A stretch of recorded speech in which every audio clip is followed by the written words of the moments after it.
This right here is the Rock and Grow Coral Jade Sedum from Proven Winners. And I wanted to put it in here because I have this heuchera right here that's going to be growing about maybe 18 inches wide to 12 inches tall. And this Coral Jade Sedum is going to grow 16 to 18 inches tall and wide. And the reason why I chose this color, this heuchera over here gets a little darker. It has kind of like a red tinge to it. And I wanted a color that contrasts the heuchera. And in the fall, it gets this sort of a color. Right now, we are actually in summer. But after our heat wave, we ended up having a drop in temperature, and today it was in the 60s, still is in the 60s, and tomorrow's going to be in the 70s, and it was raining for the past couple days, and it's going to rain for the entirety of next week, and I think the highest it's going to get to is 87 in one of the days. But the rest is going to be in the 70s and low 80s. So this is a perfect time to plant some perennials because they won't go into shock because of the weather. It's actually a really good weather for planting. And eventually I'm going to add some more of these heuchera in here to kind of fill in this corner right here and have a block of this purple color. I don't know if I mentioned this already, but I think the reason why this heuchera over here is this color is because of the change of temperature. I also cut back the perennials on this section, so all the light that was blocked off of it from the perennials that were here is now gone, and it's now in completely full sun. So maybe this is why this is happening. And also the chickens and some other animal keep coming here and scratching it, so it's suffering. I did start this from seed last year, and this year it was putting on quite a bit of growth, but you know, animals, it's facing some enemies. In the front over here, I also have a dahlia. This is a small stature dahlia. It doesn't grow that tall, and it has beautiful pink flowers on it.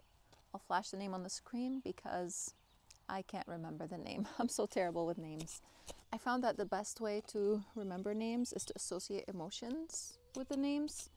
That helps, or kind of like memories that I would have in the past. That helps also. If you have a hard time remembering names, let me know. Typically, sedums don't like to be fertilized, but oops, I put my pack of fertilizer on the dahlia and I broke one of its leaves. Oh no. Oh, did I break it? I did break it. Oh my goodness. Ah. I broke my dahlia. Anyways, sedums don't like a lot of fertilizer, but whenever I plant them, I like to fertilize them, especially if I know my soil is not that good. And over here, the soil isn't that great. There's also a huge slab of concrete in most of this bed over here, so there's very little soil in most of it. And I want to give it some fertilizer because I want to make sure that it's going to do well in here. And as you can see, I mean, all these plants over here are doing well. Obviously, they're happy, but I feel like the soil can take some improvement in here.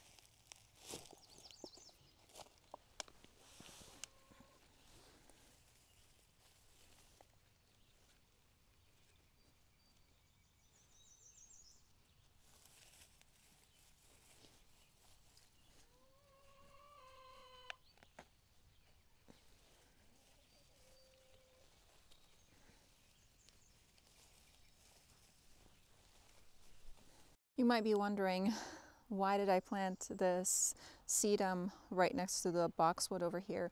Now this is because I'm considering removing this boxwood out of here. If you look closer at this boxwood, you see this side over here, it's gonna empty, and that is because this bed right here is right under the deck, and in the winter all the snow comes down and ends up over here, because that is one of the most easiest ways to clean up the snow off the deck. So I need to plant something in here that is perennial or that is super strong, that has super strong wood. Now, when it comes to the rose, it handles the snow like a champ, no issues. I do have troubles with it in different ways, but not with the stem strength. And don't ask me the name of the variety of this rose because I don't know. I lost a tag years ago and I don't remember anymore. So I am considering removing this boxwood out of here and planting it somewhere else, but I'm going to give it one more winter and see how it does. It did flush back with new growth, but you can see that side is still kind of empty, so I don't know. We'll give it a chance and then decide, and we'll be rehauling this whole bed eventually. You can see over here I did cut back some perennials. These are some chives, and I will be thinning these out, adding new plants in here. And also this side over here is going to be expanding in the future. Hello everyone, if you're new here, my name is Chantel, and today we're going to be planting some perennials and some shrubs. We have to do them this week because the weather is perfect for planting. I don't want to go into the summer and having lots of plants that still need to end up in the ground. So this week, all the plants have to be planted in their places. And today we're going to try to plant as many as we can from these plants.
This right here is the incredible hydrangea, and it grows about 4 to 5 feet tall and wide. And yes, I did plant it right next to the phlox. This phlox is going to be moving hopefully next spring, and in the meantime it's going to provide some shade for this hydrangea. Since it is a baby right now, it's going to love that because this area gets full sun. And I planted it in this section right here because we also have a Fantasia nectarine right there, and that's going to grow about maybe 10 to 12 feet wide, I think, and tall as well. So I wanted us to be able to kind of come around this Fantasia nectarine over here and harvest it, and I did not want the incredible to block our way from harvesting this Fantasia nectarine. So for those of you who are in warmer climates, you might be wondering, why did I plant this hydrangea in full sun? Well, for us over here, we are in zone 5B. Did I say 5A? 5B. 6A has been changed this season, but I don't trust the zones. I still garden like we are in 5B, and sometimes we get 5A temperatures. Anyways, regardless, this for us, we are able to plant a lot of things in the sun, including hostas and heucheras and hydrangeas. They do require a little bit more attention in the heat of the summer when the temperatures are going into the high 80s and 90s. All we have to do is just provide them with some extra water. And if it gets into the hundreds, we can put a shade for them and kind of give them a reprieve from the sun. And again, provide them with extra water. Unlike the older varieties of the Annabelles, this incredible hydrangea has stronger stems, and if you don't want it to flop at all you have to do is just don't prune it as low as you would normally. So maybe prune it about a third of the height of the plant, and that allows 2/3 stems to stay on the plant and will give you stronger stems and your blooms won't weigh down the plant. Sorry, there are mosquitoes flying around me. Won't weigh down the plant or the stems, and therefore you will end up with the blooms standing up, because the Incredible Hydrangeas has gigantic blooms. Now, originally I wanted to plant a hydrangea that has kind of a lace cap blooms, but those hydrangeas require a little more shade, and this is full sunbed over here, so I did not want to risk it. Eventually, this Fantasia nectarine over here is going to provide some shade, but until then, this hydrangea is going to be sitting in full sun. So I wanted something that's going to be able to handle both sun and shade.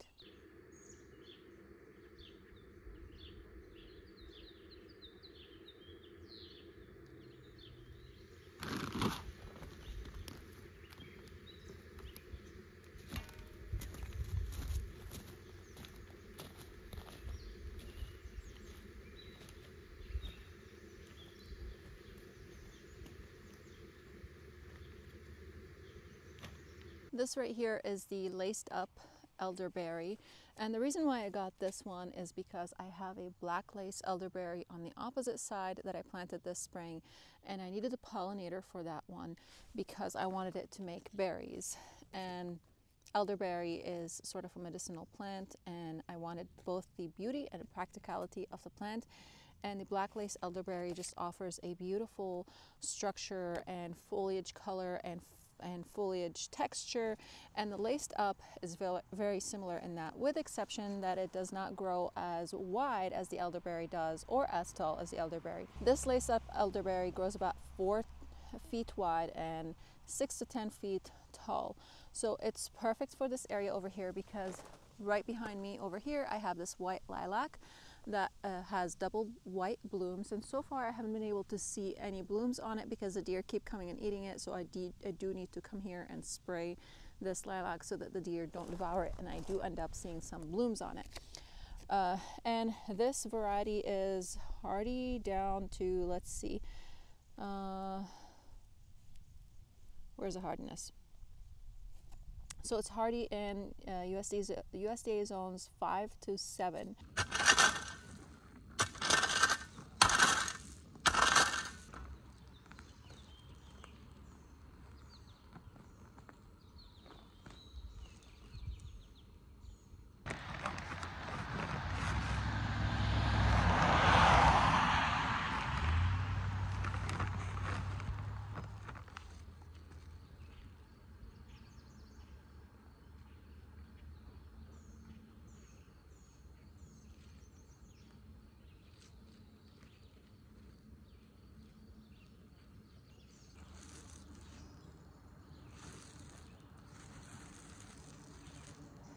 This elderberry over here requires full to part sun, and it blooms on old wood.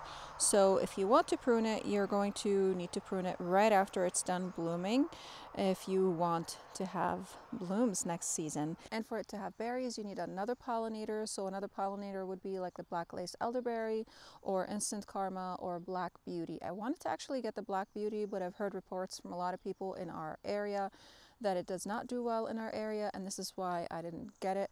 There was one garden center that carries a black beauty, and it's about 40 minutes away from me. I would love to visit that garden center, but not this time. And again, because of the report, I just decided not to do it. In this flower bed over here, I have some Dudzia. This is the Yuki cherry blossom Dudzia. I don't know if I'm pronouncing that correctly. I also have some Russian sage in here. What variety is this? Let's see. I totally forgot its name. This is the Sage Advice Russian sage, and I did plant them a little bit too far from each other. So I'm considering either pushing them closer to each other or just getting some more Russian sage and just planting them in between over here, and maybe one in the back to kind of fill in the gaps. And right in front of them, I also have some Achillea siberica, or what was the common name? I forgot the common name, but I started this from seed and it's going to bloom very soon. It has beautiful pink blooms, and these Dudzias bloom in the early spring and, well, mid-spring, and then we have the Russian sage that's going to be blooming pretty soon, early to midsummer. So these will be blooming right before the Russian sage. I also planted some echinacea in here last season that I also started from seed. I believe this is the green twister echinacea. I'll have to check back, see what I planted in here. And whoop. And this season I planted some rock cress. I actually had 3 in here, but only one of them made it, looks like, because I wasn't actually watering them. I was just depending on the rain. And this is the Little Treasure white rock cress. You can see it right there. And right over here I planted the, I did not put the tag in here. I think this is the Red Treasure rock cress or something of the sort. I'll have to look at my tags and see what I planted in here. Again, these are started from seed. And right behind this rock I also planted some Gara that I also started from seed, and this is the Lingonberry white Gara, and there's a black-eyed Susan that just kind of volunteered in here, so I left it. The next plant that I have is this cute little plant. Isn't that cute? So this is a Clematis, and I'm super new to planting Clematis. And the reason why I got these plants so small is because it's a lot cheaper to buy them in the smaller sizes than to buy a full-on grown plant in like a 2-gallon container or bigger. So this is why they are tiny. This was $5 for this plant. Super cheap in comparison to buying a huge plant. So this Clematis over here is Clematis diamantina. And it has 4 to 6 inch blooms, and it's a repeat bloomer. It's a summer bloomer, but it also repeats blooming, and it continues to bloom all the way until the first frost, I believe.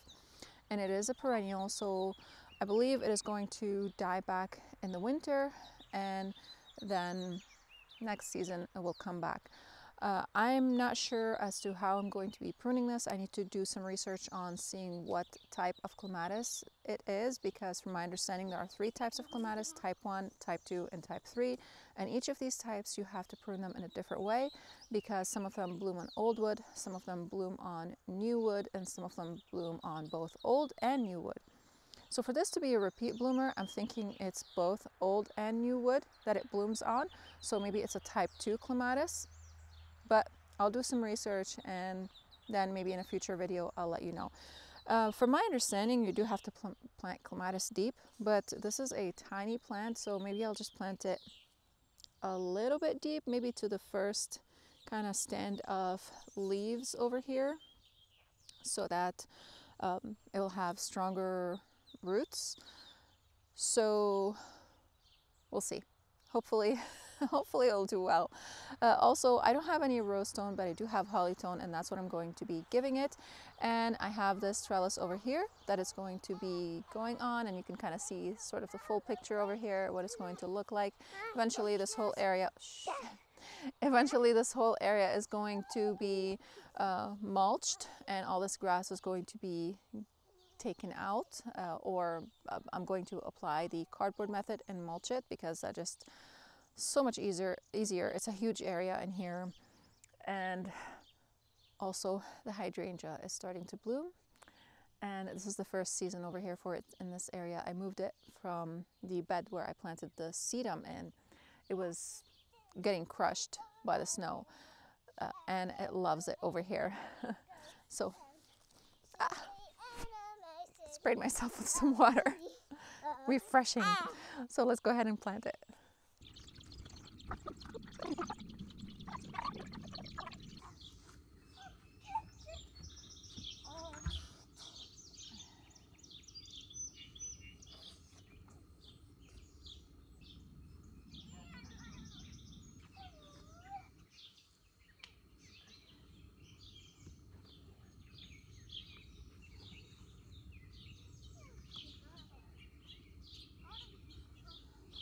So it is all planted, and here it is. It's tiny. I did bury it a little bit deep, and I did put some mulch on it. It was a little bit difficult to get this trellis in the ground. after I have flipped the grass over and upside down and planted the clematis in it. But when I put it in the first time without anything being in there, just kind of test out where I do want to plant the clematis in here, it went in totally fine, and it did dirty it, but no matter, the rain will wash it away. We're gonna have plenty of rain this week. I think it's gonna look very beautiful in here with the white blooms of the hydrangea. And over here we have some grasses. I'm gonna be adding tons of stuff in here, hopefully next season. We'll see when that happens. But I also added this water fountain over here this spring, and I have another hydrangea over here. This is the Let's Dance Can Do hydrangea, and it is pH dependent. That means the color of the blooms change with the pH, and this did die back all the way to the ground this winter. I bought it on clearance, so it was pretty terrible, and a lot of the branches were already dead when I bought it, and it put out tons of blooms. It is a re-blooming hydrangea. It is a big leaf hydrangea, and typically big leaf hydrangeas are not re-bloomers, but this variety is a rebloomer, and Proven Winners, I think, is coming up with lots of these varieties that are of the big leaf hydrangeas that are rebloomers, and I love big leaf hydrangeas. And I love how when the blooms are first coming out, they sort of look like the lace, the Hydrangea serrata, like the, what's it called? Lace hydrangea? Lace, I forgot the name. I used it earlier in this video. But isn't that gorgeous? And you can sort of see the color of the blooms, what they're going to be, what they're going to look like. And you can see they kind of sort of come out like this chartreuse color, and then they change into pinks or blues depending on your pH. And we have a neutral pH, so I think they're going to be pink unless I give them some soil acidifier. And on this side over here, we have this rhododendron that the deer ate this winter, but it did put out some new foliage, so I didn't see any blooms on it this spring, unfortunately. And there's a mugo pine on this side over here. There it is. It did put some growth this season, and it's a really slow grower. And on this side right here, this is the maiden grass, Gracilium, and opposite of it there's another maiden grass, and that is Morning Lights, I believe. I keep forgetting the name of the variety. I should just leave all my tags in. I started putting in the tags with all the varieties that I plant. And in the back over there you can see this is the Skyrocket Juniper. I also planted these this spring. And right next to the hydrangea over here, I planted this, what do you call it? Gertrude Jekyll rose, also this spring. And you can see there's a bloom on it. It's a bud that's going to be blooming very soon. It looks like the deer might have come here and nipped it a little bit. And look at these blooms.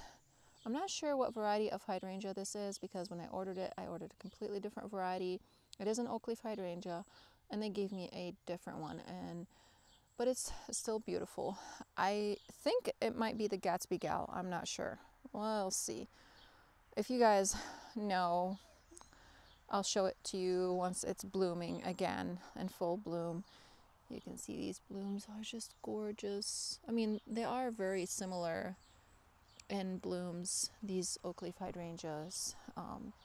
You know, some of them grow taller than others and wider than others. So I think it'll look good in here. I wasn't sure how big this is going to grow, so I did give it some space in here. But I think this is going to be so beautiful in here, this clematis. And I will flash a picture of this on the screen of how the blooms are going to look like. Again, this is Clematis diamantina.